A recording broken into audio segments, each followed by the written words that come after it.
Good evening, ladies and gentlemen, and welcome to another edition of Jared Palley's Fragrance Reviews.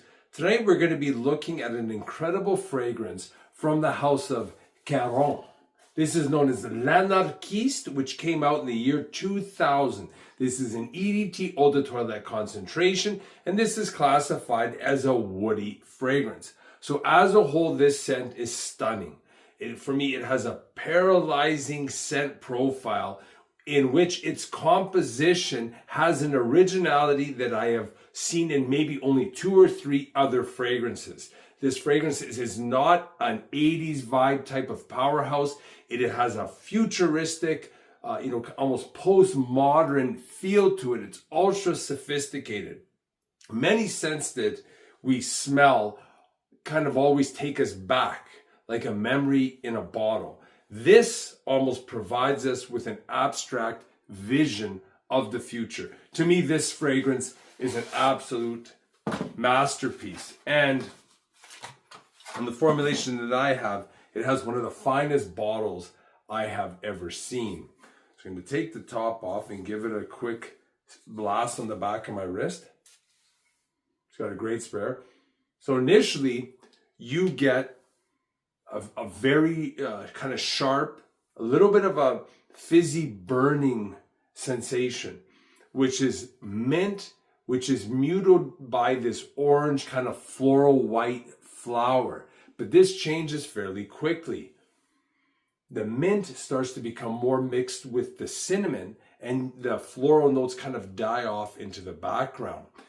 It becomes also more powdery, but not in a cosmetic sense, but almost more like a church incense like vibe.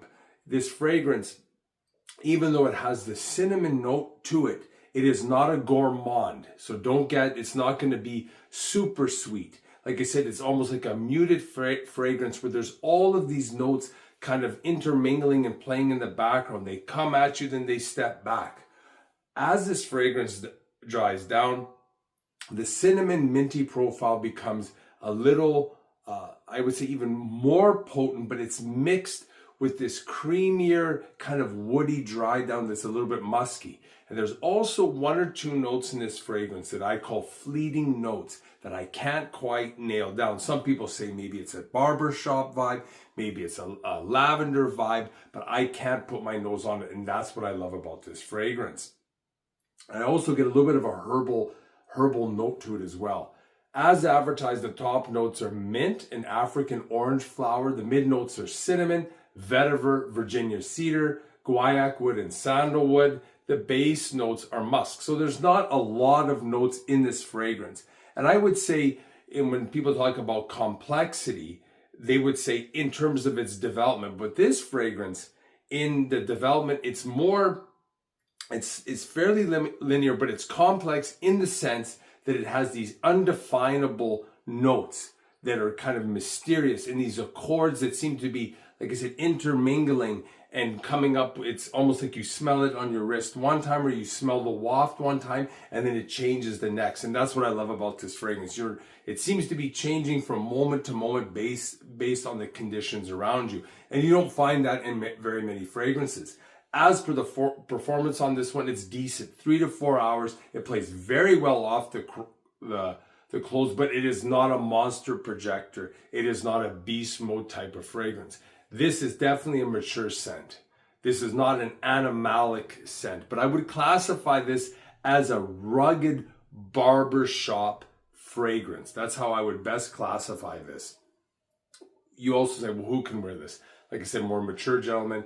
Maybe a guy in his mid-20s, if he's looking for something that's a little more distinguished, which this fragrance is, a little more sophisticated. And this is not going to be a clubbing scent, but it's definitely something that people will remember. This is something that you can leave your imprint on the people's senses by wearing this, because this is not a run-of-the-mill fragrance.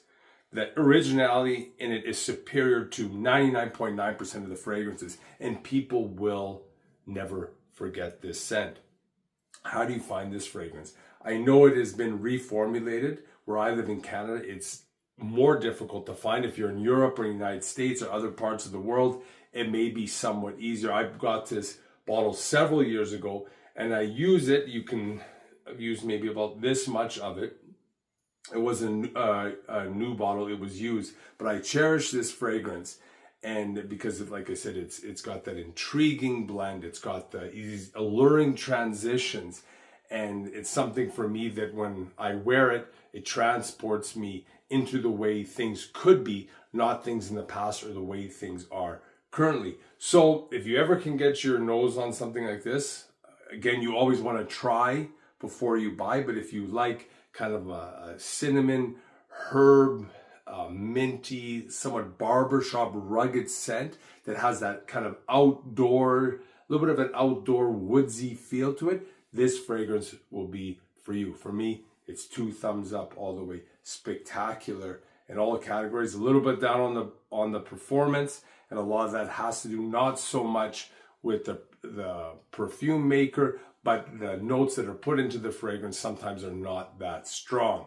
So if you like this video, hit the like button, the subscribe button, the notification bell. Any comments or questions you have on this masterpiece by the House of Caron, the fragrance L'Anarchiste, leave them down below and I'll always get back to you. Thanks for watching. Bye for now.